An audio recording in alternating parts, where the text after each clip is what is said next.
Agora você verá um resumo do módulo de legislação.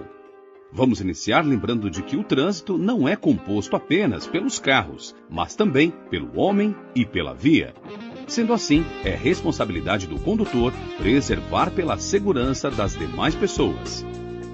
Via é onde transitam pessoas, animais ou veículos. Seus componentes são a pista, a calçada, o acostamento, a ilha e o canteiro central. Assim, as regras estabelecidas pela legislação são válidas para ruas, avenidas, logradouros, caminhos, passagens, rodovias, estradas, praias abertas à circulação e vias internas de condomínios. As vias são classificadas de acordo com sua localização, como urbanas e rurais. As vias rurais são diferenciadas da seguinte forma: rodovias possuem a via pavimentada, estradas não possuem pavimentação na via. Lembre-se que o limite de velocidade, quando não sinalizado, deve respeitar o definido pelo Código de Trânsito Brasileiro. As vias urbanas são classificadas em via de trânsito rápido, possui o trânsito de veículos livre, sem obstrução, sem travessia de pedestres e sem terrenos em seu limite. Via arterial é aquela que liga os bairros de uma cidade e tem interrupção do tráfego, com semáforo e circulação de pessoas, como as avenidas. Via coletora liga e distribui o trânsito, possibilita o tráfego, como as ruas de um bairro, também possui semáforo e permite a circulação de pessoas. Via local é aquela que dá acesso às áreas restritas, sem semáforo, como as ruas de um condomínio ou as ruas sem saída. Assim como nas vias rurais, quando não há sinalização nas vias urbanas, você deve respeitar o limite de velocidade estabelecido pela legislação. Para organizar, coordenar, criar normas e executar o trânsito no nosso país, foi criado o Sistema Nacional de Trânsito, SNT, que é um conjunto de entidades da União, do Distrito Federal, dos estados e dos municípios. No trânsito, os carros maiores devem garantir a segurança dos menores. Os veículos automotores devem preservar a segurança das bicicletas e demais veículos sem motor. E todos devem prezar pela vida do pedestre. Para garantir a segurança nas vias, você viu que é importante manter o veículo em boas condições, com a revisão em dia e abastecido. Essa atitude evita que ele pare na via para reparo ou por falta de combustível, atrapalhando o tráfego dos demais veículos. Por isso, são consideradas infrações.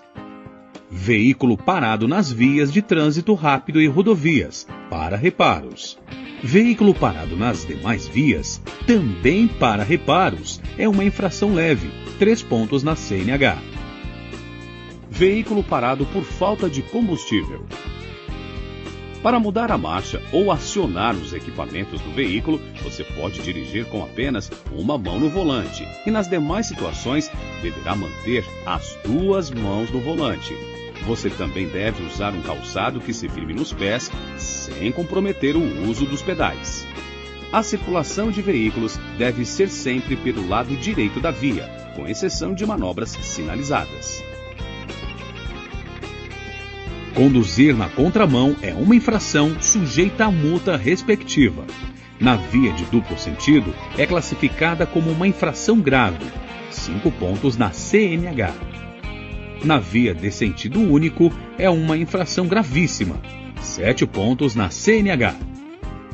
O veículo deve sempre transitar na pista e utilizar as calçadas apenas para acesso às garagens, por exemplo. Transitar nas calçadas, passeios, passarelas, ciclovias e divisores da via é uma infração gravíssima, 7 pontos na CNH. E o valor da multa pode ser multiplicado 3 vezes. Da mesma forma, o uso da marcha a ré deve ser apenas para os casos de exceções em pequenas manobras que não tragam riscos à segurança. Em outras situações, dirigir de marcha a ré é uma infração grave, 5 pontos na CNH. O mesmo cuidado deve ser tomado em cruzamentos. Você deve dirigir com a velocidade moderada para manter o seu veículo seguro e dar passagem para os pedestres e demais veículos que tenham direito à preferência. Falando em preferência e prioridade, lembre-se de que alguns veículos têm preferência de passagem. como os de policiamento, fiscalização, socorro e operações de trânsito.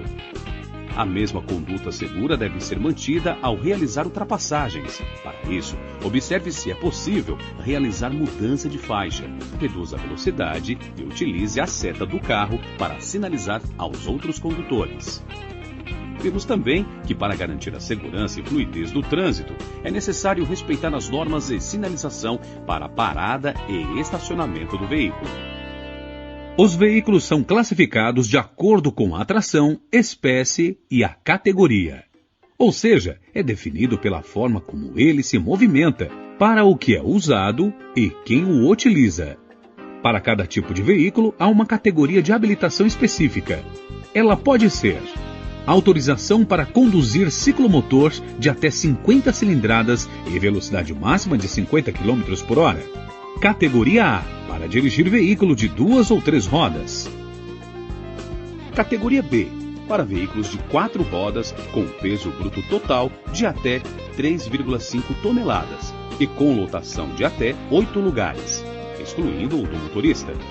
Categoria C, para veículos usados no transporte de carga, cujo peso bruto total seja maior do que 3,5 toneladas. Categoria D, para veículos usados no transporte de passageiros, cuja lotação exceda 8 lugares, e os veículos abrangidos nas categorias B e C. Categoria E, para todos os veículos das categorias B, C e D, além de combinação de veículos com lotação de mais de 8 lugares. Vamos relembrar o que é necessário para obter a Carteira Nacional de Habilitação para as categorias de veículos ACC, A e B. Todo candidato deve realizar avaliação psicológica e exame médico, para então participar do curso teórico técnico. Após a finalização do curso, deverá prestar o exame teórico técnico com 30 questões. Para ser aprovado para a próxima fase, deverá acertar 21 questões. Sendo aprovado, realizará o curso de prática de direção veicular, com carga horária de acordo com o tipo de veículo para o qual está se habilitando. Esse curso envolve também as aulas em simulador de direção veicular. Após cumprir a carga horária necessária das aulas práticas, o candidato deverá realizar a prova prática em via pública. Caso seja reprovado no exame teórico ou prático, o candidato poderá remarcá-los após 15 dias. Para isso, deve entrar em contato com o CFC, Centro de Formação de Condutores, em que estiver matriculado. Aprovado no exame prático, o candidato receberá permissão para dirigir, PPD, é a carteira provisória, válida por 1 ano. Para obter a CNH definitiva, o condutor não poderá ter cometido nenhuma infração gravíssima ou grave e nem ser reincidente numa infração média. Cometendo infração, o condutor perderá a PPD e deverá retomar o processo a partir do exame médico e psicológico. Para ter valor legal, tanto a PPD quanto a CNH devem ser apresentadas originais e dentro do prazo de validade. A validade da CNH é de acordo com o exame médico, sendo assim, deve ser renovada até os 65 anos de idade, de 5 em 5 anos. Após os 65 anos, a renovação é de 3 em 3 anos. Se a CNH for cassada ou suspensa, é necessário fazer o curso de reciclagem no CFC credenciado e realizar prova teórica.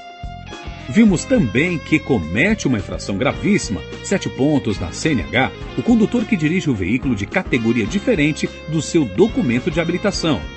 Por isso, para dirigir os demais veículos, é necessário fazer a mudança de categoria, respeitando os prazos e as regras para cada uma delas.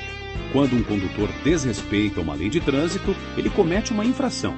Cada infração assinala a penalidade a ser imposta, que pode ser advertência por escrito como medida educativa, multa conforme a gravidade da infração, suspensão do direito de dirigir, cassação da CNH ou da PPD, frequência em curso de reciclagem. As medidas administrativas auxiliam na imposição das penalidades e garantem a segurança do trânsito. São também aplicadas de acordo com a infração cometida. E podem ser Retenção do veículo no local para regularização. Remoção do veículo que impedir o trânsito. Recolhimento da documentação como a CNH, PPD e CRLV. Transbordo de excesso de carga. Teste de dosagem de álcool no sangue. Recolhimento de animais. É importante conhecer a sinalização viária, pois ela orienta os condutores e pedestres. A sinalização pode ser feita através de placas, pinturas na pista, semáforo, gestos do agente de trânsito e do condutor, sinalização sonora, apitos e outros dispositivos colocados na pista. Além disso, você viu que as suas atitudes diante de um acidente pode ser o diferencial entre salvar uma vida e ser condenado por um crime de trânsito. Assim, o condutor deve sempre socorrer a vítima de acidente e sinalizar o local, garantindo a segurança de todos. As leis de trânsito também preservam o meio ambiente, instruindo o condutor a cuidar da sinalização, a não jogar objetos nas vias e a manter a revisão do veículo em dia para evitar a emissão e vazamento de poluentes. Conheça a legislação de trânsito. Ela é importante para aumentar a segurança e organizar a circulação de pessoas, veículos, pedestres e demais usuários das vias.